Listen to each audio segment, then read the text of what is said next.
Esselamu Aleyküm ve Rahmetullahi ve Berekatuh.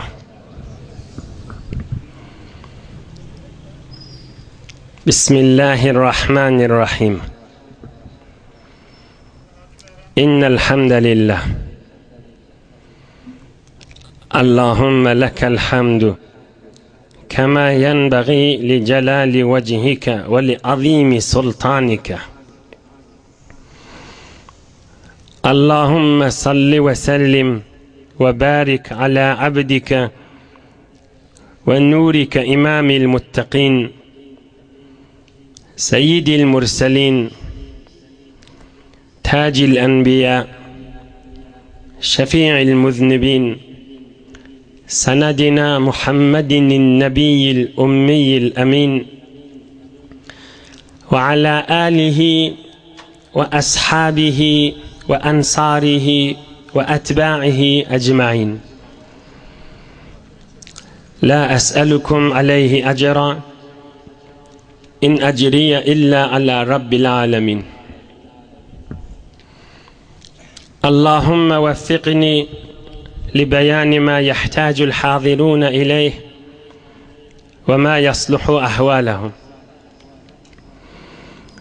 İlahi ente maksuduna ورضاك مطلوبنا فأعطنا كلنا محبتك ومعرفتك. Yaradan Beyik Allah Tebarek ve Teala taatu ibadetlerinizi, hayır dualarınızı, ihsanatlarınızı, kurbanlıklarınızı lütfu keremi bilen kabul edip de aziz vatanımızda amallık yörep, emniyet yörep, Huday Teala sizin dünyanız ahiretinize rahmetinden daş etmesin.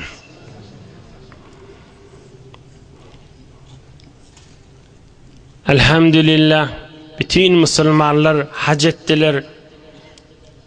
Haremeyn Şerifeyn Mekke'ye Mükerreme ve Medine'ye Münevvere ziyaret edip Allah Teala ibadetlerini kabul edip kabul hac bilen amallık bilen ilgun öylerine sağaman yetsinler. Kan hacılar bütün Müslümanların hakkında ve siz mübarek celese gelyenlerin hakkında ve ötüllüğünüzün hakkında Kur'anlar okaptırlar, dualar ediptirler.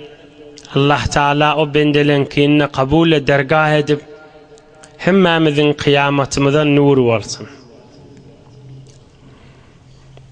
Kan Müslüman doğulumuzdan dünyadan geçtiler. Mekke-i Mükerreme'de dünyadan ötenme iştahlarda Allah Teala hemmelerini rahmet edip günahlarını mağfiret edip kemçiliklerini kamil edip Büyük Allah fazl-ı keremi bilen caylarını cennet etsin. Medresemize, hücremize kan rahmet çeken ahuncanımız vardı. Abdülcelil ahuncan Recebi. O adamlardan Allah'ın yanına da kavlardanlar inşallah. Mübarek celese kalmani o vardı olsa gelip dururdu. Ol benne dünyadan geçti. Allah rahmet etsin. Yang mektep okulun içinde Abdullah Canip bir mollamız vardı. Mollacık diye eski çıngra oğlan molansan yan bulak Güllüdağ taraftan yakınına suğa kaçıp şehit bollu. Allah Teala cayini cennet etsin. Yaşacı oğlanı öylerine en atasına Allah kuvveti varamda 16-17 yaştan yukarı değil, onun etek oğlanı. 16-17 yaştan yukarı değil, onun küçük oğlanı. Öylerine varımda dedesi 2 defter daha koydu. Şu oğlum dedi, şu Abdullah diyen moğullu oğulcuğu giycelerde 12'de 1'de yine yazan defteri kitapçığı şu dedi. Gördüm tamam ahullan vağzından eşitleyen düşünyen zatlarını Farsi tercüme edip kitap deftere yazıptırdı. Falan ahunun ineşi tercümesi mübarek Sire-i Nebeviden nağdı bir toforlanışı giyce gözlep, saklap, yazıp zahmet çekiptir benimle. Allah Teala fazlı keremi bilen cahin cennet etsin. Kıyamatta en atasına, ova garasına ve hemme tanış ve hemmemize kıyamadımıza öwden bariyan zahire olsun. Yine de Emincan karimiz vadişi hücren düğününe mübarek Ramazan aylarda düşük yazışardı. 5 vakit mescide yetiştiğinden yortup gelirdi. O da 16-17 yaşındaydı. O da dünyadan öttü. Ahiret enatasına ahiret bağlı olup, ruh şad bolup, benden cahi cennet bolup, seninle buluğa yetmedik Müslümanın çağısı dünyadan geçti. Onları İbrahim Halilullah bilen zinanası Hazreti İbrahim Halilullah bilen Hazreti Sara saklaya diye. Allah Teala yankılarda şolun tekeffülünün eteğine koysun inşallah.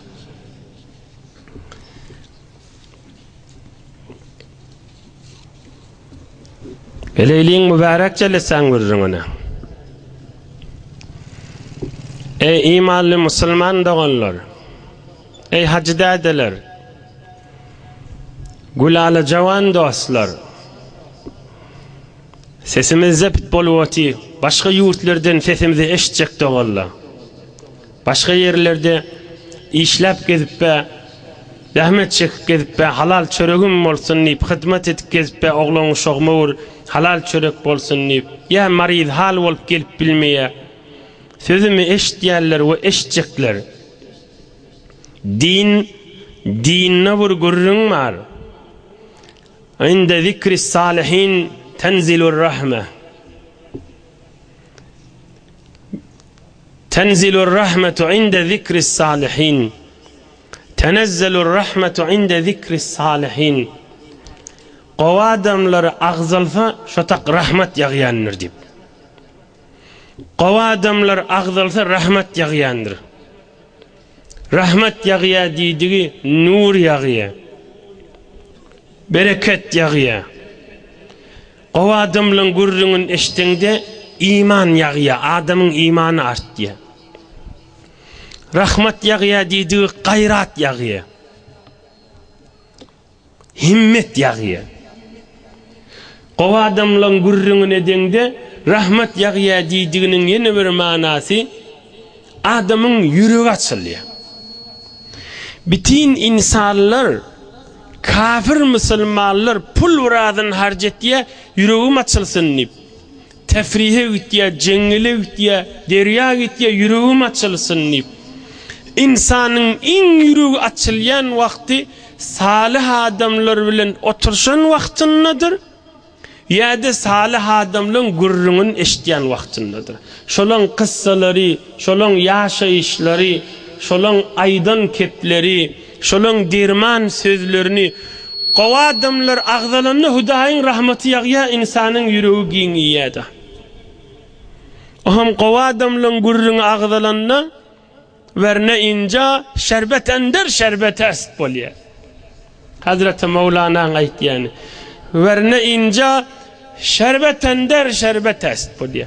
O mübarek celese şerbet üstüne şerbet bolye. Şerbet yani suyucu, yokumlu, suya koşup mesela bal bilen, limon bilen, limonun suyu bilen koşanda şerbet bolye. Şonu tahamletip becerilse verne ince şerbet ender şerbet est. O adamların da gurrunu ağzalsa üstüne şerbettir şu gurrun deyiptir. Adamı yokup ruhuna var ya deyiptir. Ey gülyalı cemaatler, 10. qarında 400-500 ilmin nodal bir büyük alim geçiptir. Peygamberimizin sözünü kan zahmet çeken alim Hazreti Şemsuddin on adı. Şon bir sözü var. Yeni 35 dakika vaktim var. 35 dakikada fakat şun sözünü okuysam da olacak da. 5 kelime kepa. Şun bir aydın sözü var. Yönü öwürläp şunu okuysak da bolacak da. Hanname diýipdir. Wal ishtigalu bi nashri akhbaril akhyar walaw bi tawarikh min alamati saadati ad-darayn. Qowadamlaryň gurrüňün agzamak,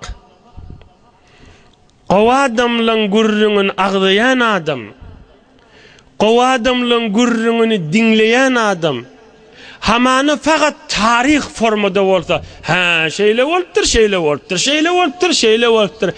Hatta içiniň derslerini eşitmese de, şu qowadamlaryň tarihini gurrüň edilse, iki dünýä gönenjeginiň alamatydyr şoň diýipdir. Qowadamlaryň gurrüňi agzalan mejlisdäki adamlar, acap kadim qowadamlaryň gurrüň aýdylýar ha diýilýän ýerde, şu iki dünýä we ahir gönenjek adamyň alamatydyr diýipdir. Ne beýle bu olakon kep? Nagat gaw kep bikep? Ýene bir bar aýdaýyn manasyny. Allah'ın dostlarının gurrün edilse, şonu neşredilse, yayradılsa, enişicilik minberlerde aydılıp, onu muna zept bolonunu eşittirip, dostun elinden tutup, dostum gel seni dinle şu qowadamları. İnni şu hefte, inni ki hefte inşallah enemiz Hatice'den biz gurrün edecek da. Enemiz Hatice'nin gurrünü neşdersin. Enemiz Hatice'nin yanına oturan yahlı olarsın. Qowadamlar bilen geden yahlı olur. Bir dünyanın başaraylıgını, bir alavur beriwerlikde insanlar hakyllan çaşyryp barýar. Bir ömrüň bir guşesi qowadamlaryň gurrüňin eşitip gel, can nosum gelli. Men hemmäňize aýdýan. Bir neferi eşittirip bilseňiz eşittirin. Hasta inde meýlek agdaljak. Mübarek gurrüňler. Bel yurca is'afuhum lil muqassir az-zakir lahum biş-şefa'a. Yani alim näme diye? Umidi diýäsiýe şu qowadamlary agzayan adamy kıyamatda şolar elinden tutjak diye. Näme bolmalyny aňyrdy. Bel yurca is'afuhum lil muqassir az-zakir lahum biş-şefa'a. Peygamberimizin 5 yıl yaşayışını ayttık. Şondan ne beýle qowadamlaryň gurrüňleri geçti. Sahabalyň büyük din gaýraty adamlaryň gurrüňleri geçti. Şolary agdalsa bir mejlisde, şolary dinlenip beý münwersene diýişseler, kıyamatda şolaryň elinden tutjak diýipdir. Qowyny çekýändir. Biderek çekýändir. Qalmaň, wagt tapyň, bahana tapyň, fursat tapyň gelip duruň. Dostlaryňyzy da düşündüriň. Gije ömri gün doğýa hala batdy garanqyşy mahal. Hemmämiziň günümizde bir gün ýaşjakdyr, gara ýere girjekdir. Gara ýere girmäke bir beýik insanlaryň, Allah'ın dostlary, ewliýalaryň, ulamalaryň, salihliň gurrüňlerine şirket etip geçeýliň. Ay özüm mutala etýän, ay özüm okuýan, ay wagtym bir zat diýip özün allamasyn. Ýatdan milyon bolsa da gelsin. Eşitiriň dostlaryňyzy da bir mübarek jeleseden kalmasynlar. Bir mübarek jeleseden kalsa uly gownygmatdan binesip garlygydyr. Bir mübarek jelese nesipli adam uly nygmata nesiplidir. Bir mübarek jeleseden bir nesip adam bir bahane bilen gelmeýän adam uly nygmatdan mehrumdygydyr. Bir mübarek jelese ine gelýän adamlara da uly nygmat nesip etdigidir. Hudaý sizi şu agdaljak beýik adamlar bilen kıyamatda sizi bile etsin. Men yürek istegim Allah'dan. Ak yürek bilen ya gelip ya uzur bolup gelip bilmäni dinleýänleri. Rabbim Allah'dan dileyen kıyamatta bizleri şol agdaljak qowadamlar bilen bile etsin. Amin diýiňi. Inni geleyliň ummatyň içinde beýik insanlaryň gurrüňine. Enemiz Hatice'den evvel aytmakçı olduk. Ama enemiz Hatice'nin gurruna girmekak Serdar-ı alemden önçek gurruna değilin. Tamam peygamberlerin tacından, rahmetul lil aleminden,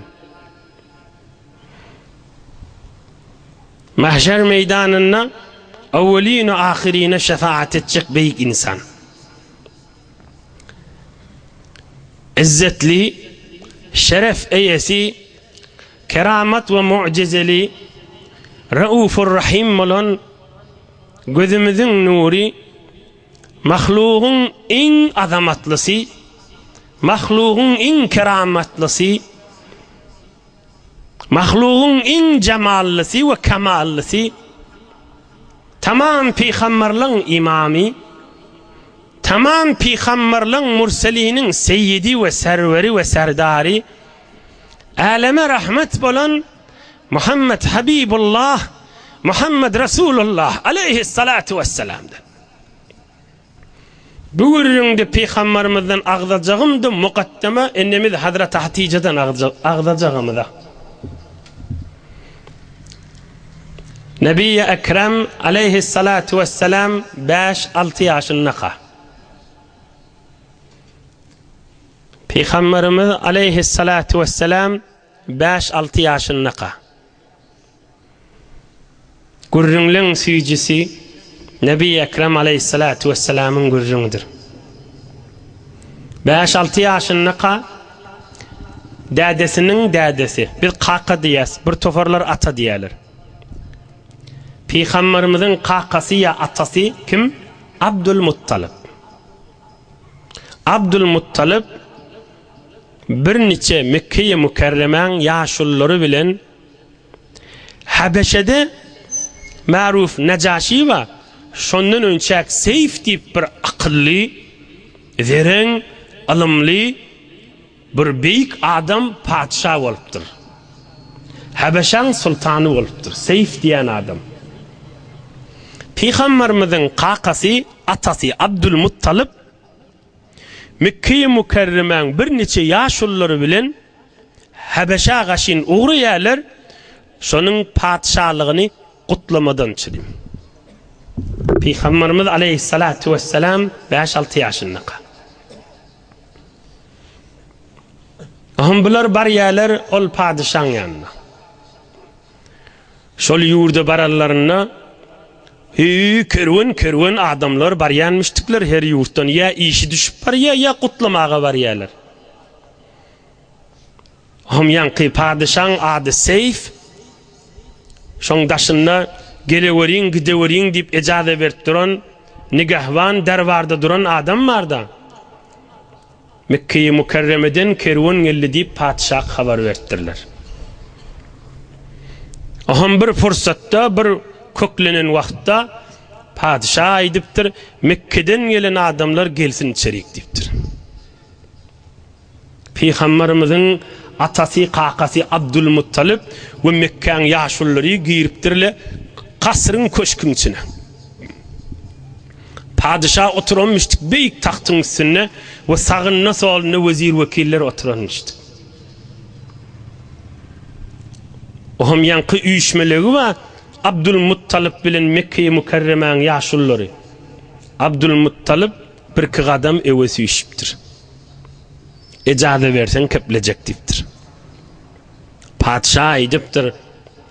İn kunte mimme yetekellem beyne yedeyil muluk fakat ezinna lek. Şalın önüne kepleyen adam sen olsan icazet veriyaz, keple ver deyiptir. Abdülmuttalib sayraptır. İnna Allah azze ve cel ahalleke eyyuhel melik mahaller rafi'a şamihan bâzihan beni'a ve ente ebeytellâne melikul Arab. Arapçasını okuysam o da gidecek. Yoksa acaba Arap kelimeli koş hıyal edip ayt diye seçip ayt diye. Ey şah diye. Allah Teala seni büyük makamda koydu. Araplar kıssansa sana yortuk geliyorlar diye. Sen bir sütünnürsin sana yaplanyandirler deyiptir. Sen milletin kaçalgasızdırsın deyiptir. Ve biz Mekke-i Mukerreme'den ulu Araplan seyleyen Mekke-i Mukerremesi Kabe'nin yanındaki adam ve Allah'ın öyü Kabe'nin hadimi bizler deyiptirler. Abdülmuttalip özlerini tanıdıptır da. Oham padişah fikri bir yerleri gidiptir. Padişah tanıydı da bunları. Oham aydıptır. Ve men ente eyyuhel mutekellim. Sen özün kim bolyan deyiptir. Ve men ente eyyuhel mutekellim. Sen özün kimsen deyiptir. Sen özün kim deyiptir. Size tanıydım deyiptir. Mekke'nin adamlar siz. Kabe'nin hadimler siz deyip. Kabe-i müşerrefe. Ona aydıptır. Men Abdülmuttalip Haşim'in oğlu deyiptir. Hiçbir işimiz de yok, fakat sen kutlamana geldik deyiptir. Padişah kellesini kıymırlatıp bolacak deyiptir. Bular silan deyiptir. Näçe onun alacak bolsalar hormat koyun, buları uğradıptırlar, mihman kulluk edilyen yere. Çay suuna har verilecek yere.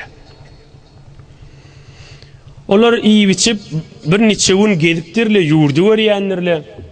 Görmeli yerleri öğrenirler. Yankı Şah Seyf diyen adam bir adamı veriptir. Şol Abdülmuttalip men ömdü keplemedim Mekkeliptir. Şoň bir özüne ait men yanıma gelsin deyiptir. Nebi Ekrem aleyhissalatu vesselam 5-6 yaşında karşı vurur. Abdülmuttalip heyran alıp yekeve geliptir. Oham aydıptır. Ya Abdülmuttalip, inni mufdin ileyke min sirri ilmi emran. Ey Abdülmuttalip deyiptir. Men içimde bir bilyen zadım var, şonu sana aytacak deyiptir. Lew kana gayruka lem abuh lehu. Walakinni ra'aytuka ma'dinahu fa atla'tuka til'ahu. Felyekun indaka mahbiyan. Ey Abdülmuttalip deyiptir. Men almımda, men bilyen zadımda bir alamat urugly yerde bir bukugly bir genç diyes. Bir bukugly kımmatly zat yatı deyiptir.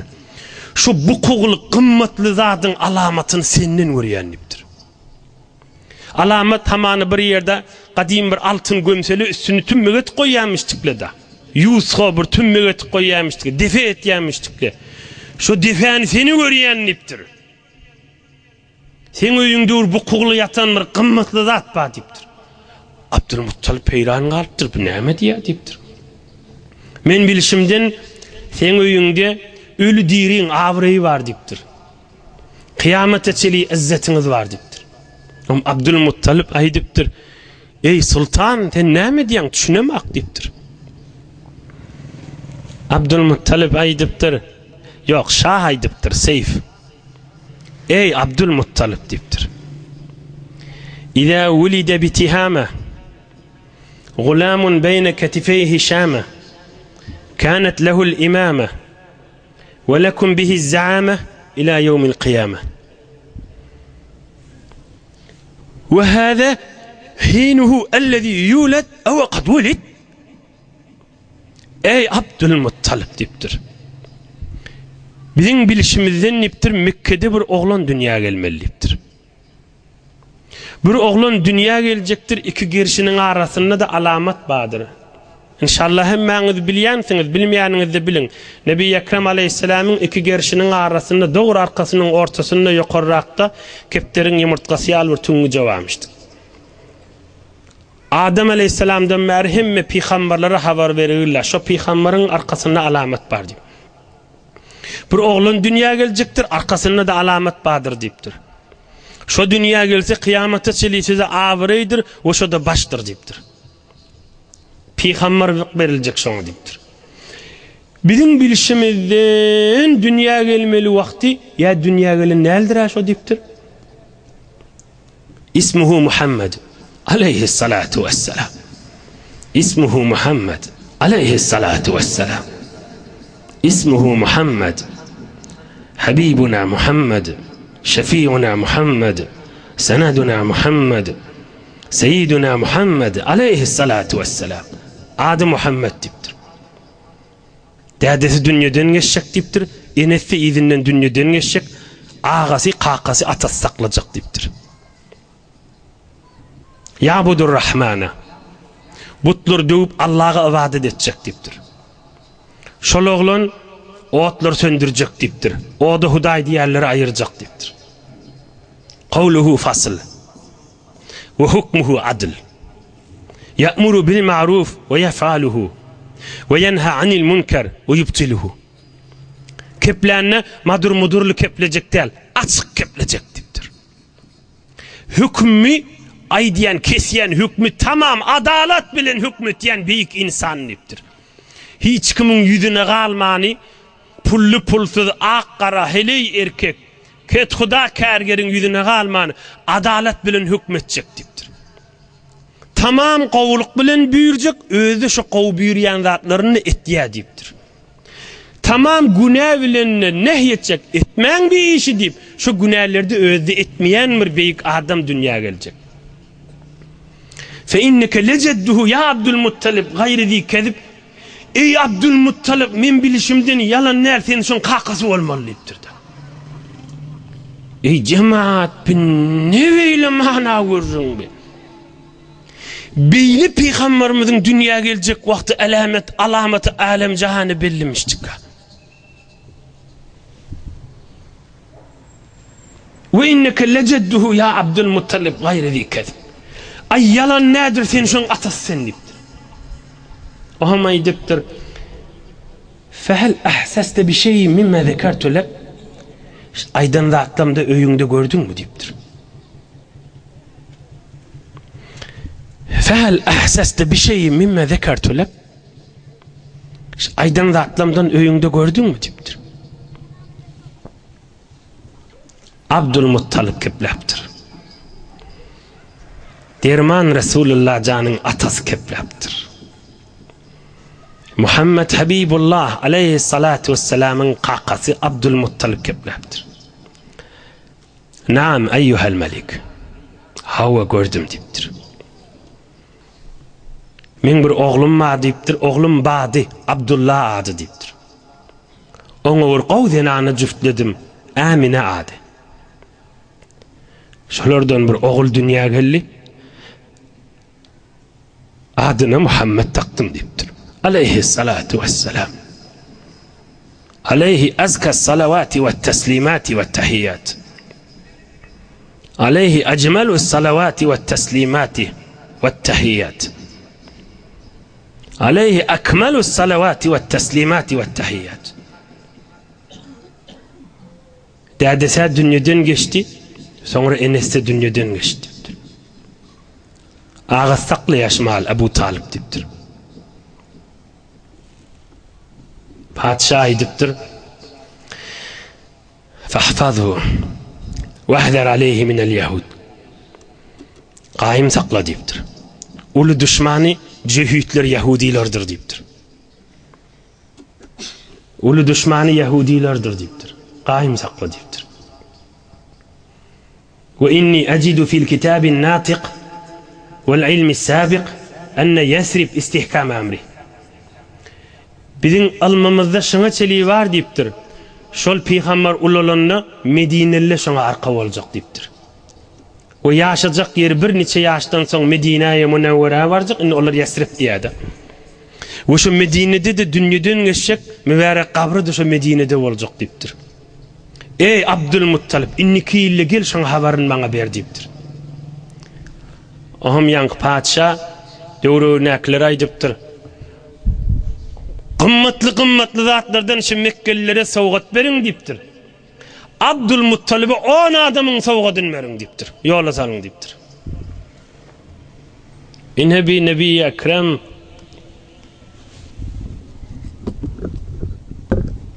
aleyhissalatu vesselamın 6 yaşındaki bolan derman görürün. Tamam tarih kitaplarda Delail-i Nübüvve Beyhaqi, Siri Nebevi İbn Kesir ve tamam tarih kitaplarda sepet boluptur.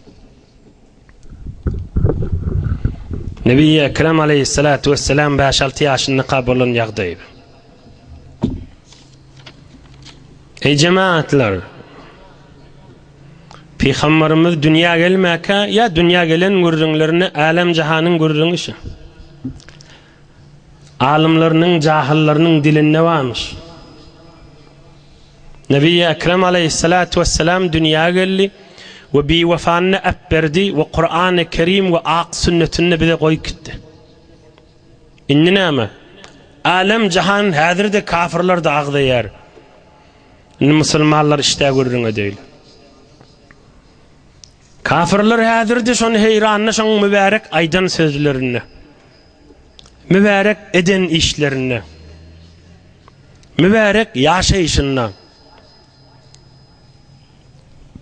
Allah'ın rahmetinden bir nesip bir cedil adamsı olmasa, dünya alem boynalıqlı eden işleri, aydan kepleri ve yaşayışı tamamen nur ve rahmettığı ve salim akla kök gelen, hikmet ve ilme beraber gelen, hikmet ve ilmge beraber gelen,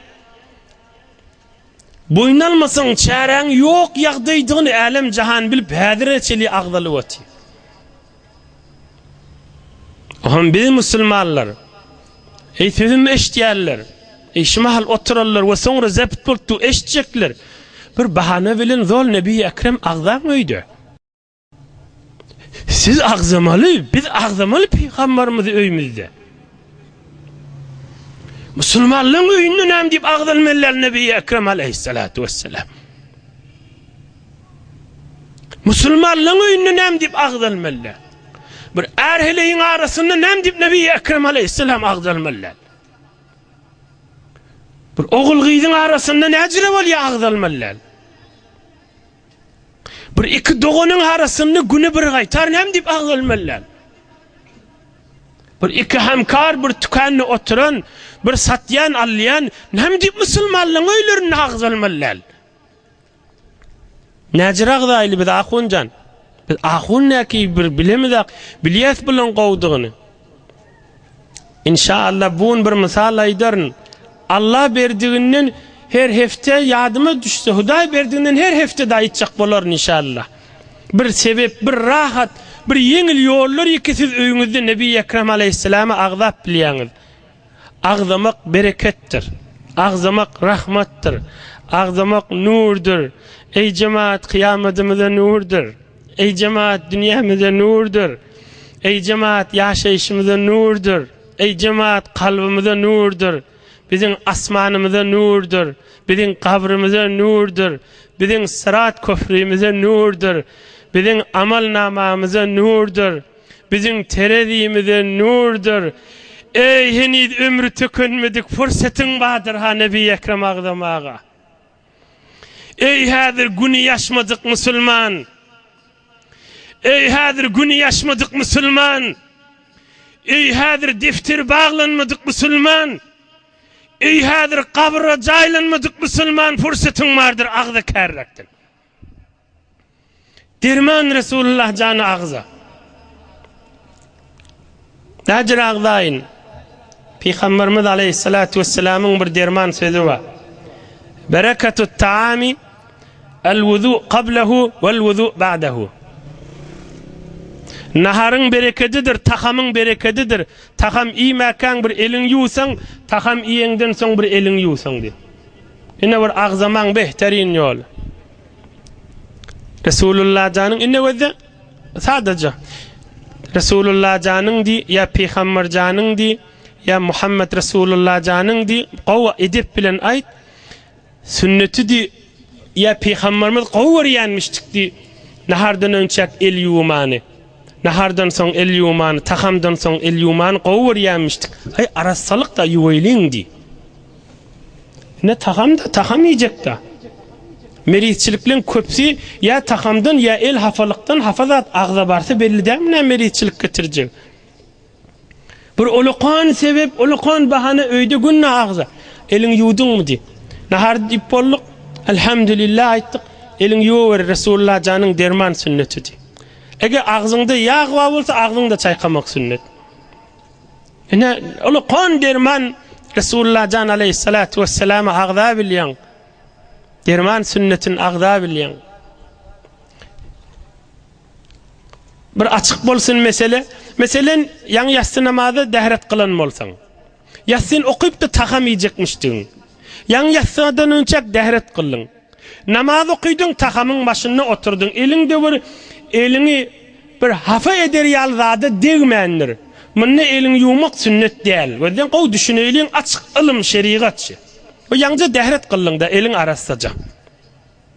Takamdan son elin yağ derse, takamdan son elin yuvamal.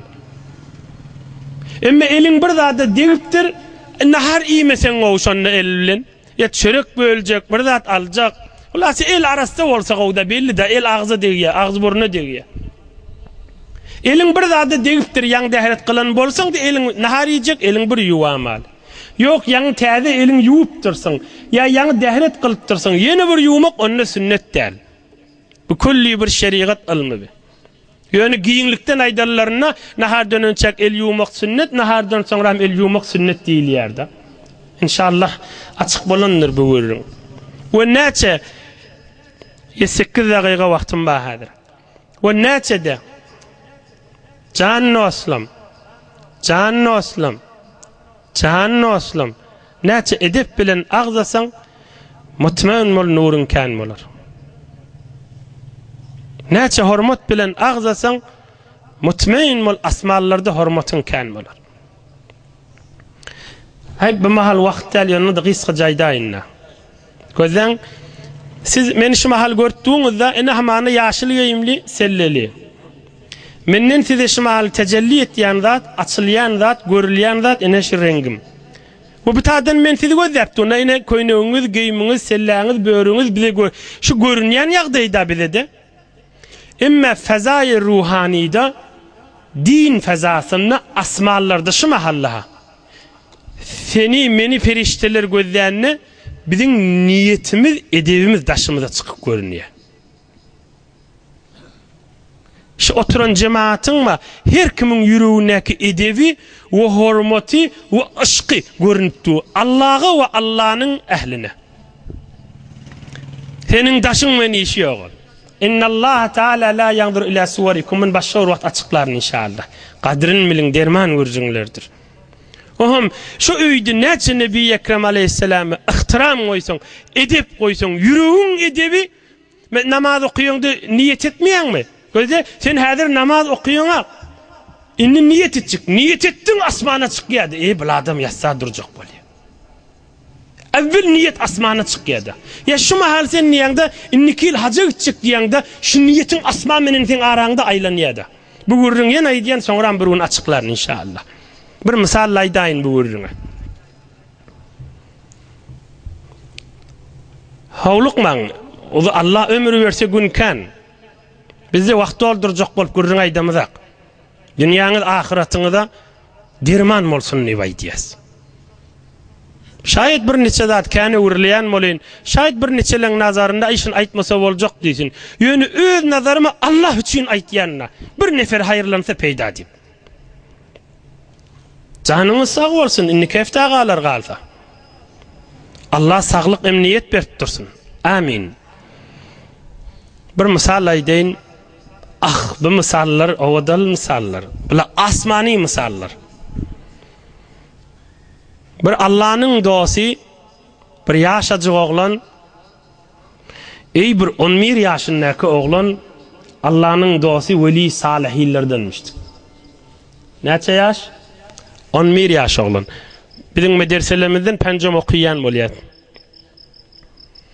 Bir güne tesbihsi şimiştik, inni atası öğrenir, ustadı öğrenir, piri öğrenir, murabbisi öğrenir. Güne mun aytar, hezar bar, mun aytar, estağfirullah aytyanmış. Amanı mun aytar da salavat okuyanmış. Neçe yaşındaki oğlan? 11 yaşındaki. Bir evliyaların birinin gurrunu da. Ohun bir gün estağfirullah sanap duranmış. Estağfirullah, estağfirullah, estağfirullah, estağfirullah, estağfirullah, estağfirullah. Ohum bir yanlışıp diyayınna bir zikri estağfirullah, bir zikri de Allah'ım sallallahu Muhammed da mungdana estağfirullah tamam et, ohum salavat okuyacakmış. Arasında Allahümme salli ala Muhammed ve ala ali Muhammed salavat okuyuptur. Estağfurullah sanat bariyaka. Dili öwürlüp salavata geçiptir. Yanlış demeyin. Salavatın hurmatına. Ohum 4 ya 5 qaytar salavat okuyuptur. Estağfurullah'ın içinde. 11 yaşındaki oğlan estağfurullah sanat bariyaka. Dili salavata geçiptir. Birden görse 4-5 qaytar salavat okuyuptur. Yoksa estağfurullah sanat bariyadı da. İnne şu tesbihini 4-5 tane qayta iyide qaydıp estağfurullah diyecek da. Bir öz yanının öz pikircigi bilen niptir. Yani yaş kiçi olansan aytyan yoksa ulu pikir. Öz pikri bilen niptir. Men qayta başlasam yani 4 qaytarı estağfurullah başlasam salavatı bi hormati olur dip yankı 4-5'tin izinden estağfurullah deyip kitiptir. Ay şu 4-5 salavat da estağfurullah hesap olur diptir. İnşallah düşünüp kullur görürün. Bir 4-5'i men salavat okuyup durun. Qaytadan estağfurullah diysem salavatı bi hormatık bolamasın nip izin al kitiptir estağfurullah deyip. Men edebini ver. Men hormatını ve salavat şerife. Durud şerife. Emma gece yatika serdar alem dişinde geliptir. Emma yatika dişinde Nebi-i Ekrem aleyhissalatu vesselam geliptir. Emma alem-i rüyada, alem-i ruhanida Muhammed Resulullah aleyhissalatu vesselam bir neçe sahabalar bilen geliptir. Çağın oğul sen näme gowwarýaň diýipdir. O da aýdypdyr. Ya Resulallah, sen näme senden bolsa men gowwarýan diýipdir. Nebi Ekrem aleyhissalatu vesselam aýdypdyr. Yarlarynyň birine bar diýipdir, süýt getiriň diýipdir. Ýalňyşmaýyn şaýat içinde balla bolsun, bal bilen süýt diýen bolsun, süýt baýany. Süýt getirin diýipdir. Aham getiripdirler bir gap bilen. Nebi Ekrem Muhammed Resulullah aleyhissalatu vesselam gaby götürip mübarek dodagy bilen şondan sorup ýanky süýtden içipdir. Aham galypdyr gapda. Gel jany olşun çağa diýipdir. Aham bir de alıp bismillah deyip Resulullah janyň mübarek sarkydyndan agzy degen mübarek süýtden içipdir. Oyanıptır. Ola qoğan alim adam bolupdyr görse. Hiç ilimden ne oldu? Erti hücre varıptır. Mollala hidaye deyip bir okuyan kitapları var. Salih Haştom Nuhum'da. Ustadlar ders verip duran bolmaly. Yankı 11 yaşındaki oğlan dinlep duran bolmaly. Düşünüp baryan bolmaly. Qıyın yerleri bolmaly. Ustadı duran bolmaly. Näzire düşündürsem kam deyip şagirtlere. 11 yaşındaki oğlan içinden niýem bolmaly? Şunu men aýtsam ajap mollalara düşündirecek da diýem bolmaly. Alim bolupdyr da 11 yaşında. Maňa diýäli edip. Men bir dua etjek cemaat ihlas we amin diýin. Ey Rabbimiz Allah Teala, biz Nebi Ekrem aleyhissalatu vesselam'ın mübarek haklarının beraberine edip riayet edip başaramadık. Edebimiz kamilliğimizden mehri edip riayet edip bilemedik. Hudaya bizi Nebi Ekrem aleyhisselam'ın özünün rahmet hurmatına bizim mağfiret ve muafet. Amin. Nebi Ekrem aleyhissalatu vesselam'ın gözüne etcek doğam yankıdı. Edip riayet edemedik ki. Edip riayet edemedik. Allah fazl-ı kerem bilen bizi muaf etsin, bizi mağfiret etsin. Nebi rahmettir. Öyde ağdan, edep bilen ağdan. Resulullah can gowur yemiştik. Nahar tagamdan önçek, tagamdan soň el yumak gowudur. İşleýäle karhanalyň içinde, kargalarda, düzlerde, haffarilerde, kuyu gaziyan yerlerde, tükellerde, pasajlarda, danışgahlarda, mescitlerde, hücrelerde ve her yerde olsun. Nahar yiyecek bolup tuğan, yan elin desga deyiptir, elin bir da deyiptir, nahar yer yerle. Resulullah canın sünnetidir, el yuva illip oğulları eşittirin biri birinde. Ay arasalıkta gavzat deyin. Nebi Ekrem aleyhissalatu vesselam neçe yaşındaki yan kuvurun? 5-6 yaşındaki. 5-6 yaşındaki. 2-3 dakikada gurun tamam edin. 2-3 dakika inşallah. Ahım şu ullerde Mekke-i Mukerreme'de enemiz Hatice bir neçe zenanılı bilen üç oturanmış. Enemiz Hatice